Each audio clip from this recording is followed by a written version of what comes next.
बिस्मिल्लाहिर्रहमानिर्रहीम। अस्सलाम वालेकुम। आज मैं आप सबके लिए बहुत ही मज़ेदार जंगली पुलाव की रेसिपी लेकर आई हूँ, जिसे हम लोग वेजिटेबल पुलाव भी बोलते हैं। बहुत ही लाजवाब, बहुत ही मज़ेदार। चलिए शुरू करते हैं। सबसे पहले मैंने यहाँ पर हाफ कप ऑयल लिया है और इसको अच्छे तरीके से हीटअप कर लिया है। और अब 2 मीडियम साइज़ के प्याज मैं इसके अंदर स्लाइस कट करके डाल रही हूँ और इसे अच्छे तरीके से फ्राई कर लूँगी।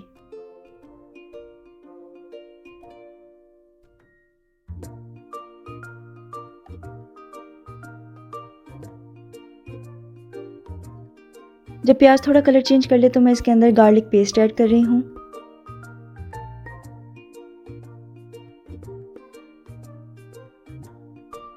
एंड देन इसके अंदर मैं जूलियन कटा हुआ जिंजर ऐड करूँगी। अब इन सारी चीज़ों को अच्छे तरीके से भून लूँगी, थोड़ा सा पानी का छींटा दूंगी और ढक दूंगी। जब मसाला इस कंसिस्टेंसी पे आ जाए तो इसके अंदर मैं स्पाइसेस ऐड कर रही हूँ, जिसमें सबसे पहले मैं 2 टीस्पून सॉल्ट ऐड कर रही हूँ और 1 टीस्पून मैं इसके अंदर चिकन पाउडर ऐड कर रही हूँ। 1 टीस्पून मैं इसके अंदर रेड चिली पाउडर ऐड कर रही हूँ। 1 टीस्पून इसके अंदर मैं गरम मसाला ऐड कर रही हूँ। 1 टीस्पून भर के इसके अंदर मैं काली मिर्चें साबुत शामिल कर रही हूँ और 1 टीस्पून ही इसके अंदर मैं साबुत ज़ीरा सफ़ेद शामिल कर रही हूँ। अब इन सारी चीज़ों को मज़ीद बहुत अच्छे तरीके से भूनूंगी।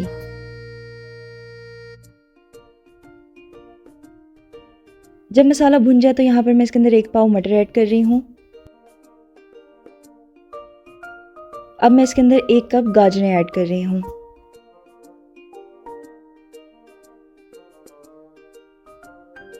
गाजर और मटर को सौते करने के बाद इसके अंदर मैं 3 मीडियम साइज़ के आलू काट कर ऐड कर रही हूँ। और अब मैं इसके अंदर 4 कप पानी शामिल कर दूंगी और इसे ढककर उबाल आने तक मैं पकाऊंगी।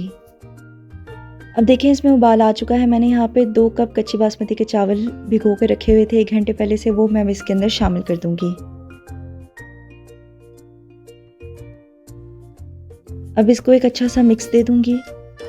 अब मुझे इसे पानी रिड्यूस होने तक अच्छे तरीके से पकाना है। जब थोड़ा बहुत पानी रिड्यूस हो जाए तो इस स्टेज पे आकर मैं इसके अंदर 1 छोटा बंद गोभी का फूल काट कर ऐड करूँगी।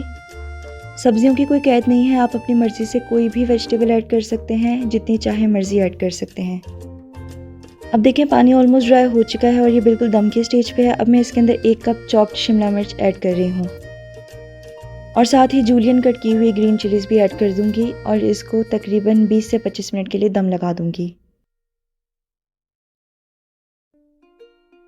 यहाँ पर हमारे पुलाव को दम आ चुका है। आप लोग देख सकते हैं कि चावल कितने खिले खिले से हैं और सब्जियों का रंग भी बिल्कुल ख़राब नहीं हुआ है। मुझे उम्मीद है कि आपको ये रेसिपी बहुत अच्छी लगी होगी। अगर अच्छी लगी है तो लाइक करें, शेयर करें और मेरे चैनल को सब्सक्राइब करें और मुझे कमेंट सेक्शंस में ज़रूर बताएं कि आपको ये रेसिपी कैसी लगी। Thanks for watching.